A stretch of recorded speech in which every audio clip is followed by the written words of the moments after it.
Conversation. Hey, this is Oscar Carter down here in New York City, and on 116th Street today at the Madiba Coffee Shop here in Harlem, New York. And really nice, clean place.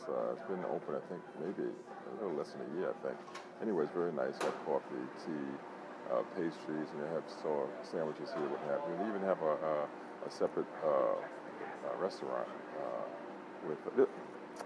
I don't know if I want to give a whole testimony on this place, but anyway, it's got everything. It's got theaters, it has a bar, it has a restaurant, and you can come check it out for yourself. Anyway, conversation. So it's a really great place, the coffee shop, anyways, to have a great conversation, and I think I'm just, I'm coming so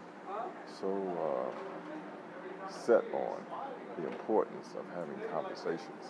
Conversation really makes a difference in the world, and we tend not to have that. And what we do, we have maybe discussions and presentations where we kind of tell our side of the story and people tell their side of the story, and then we kind of leave it at that. We either agree or don't agree, and then that's the end of it. But conversations don't end.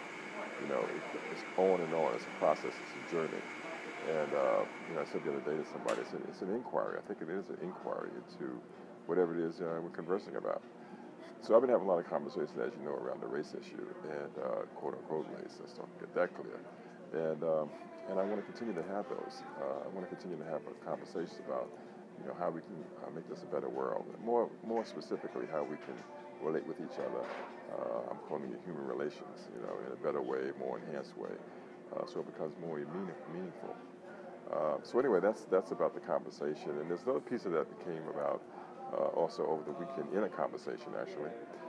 We were talking about who we are as individuals. And I've been holding on to the fact that who we are is who we declare we are. Well, I think it is that's true, but what comes before that is not necessarily a conversation, but a negotiation, which I guess is a conversation, but it's a negotiation of determining who we are as we understand the other person we're conversing with. And that's how we decide who we are. If you're on an island, let's just say you throw a baby, you put a baby on an island and leave them there until their adulthood. When they grow up there by themselves, they have no identity or no self definition of who they actually are. Now, if you put two babies on the island, and the babies both survive, somehow until their adulthood, they are able to then identify their individual self as to who they are.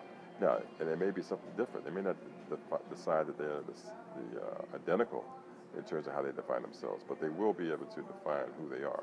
Where I'm suggesting that if they are not in a relationship or if they're by themselves, they're not going to be able to do that. So anyway, that's kind of the message this morning I want to deliver out here in this coffee shop. And I'm looking forward to having a conversation with you, Oscar Carter in New York City. Conversation.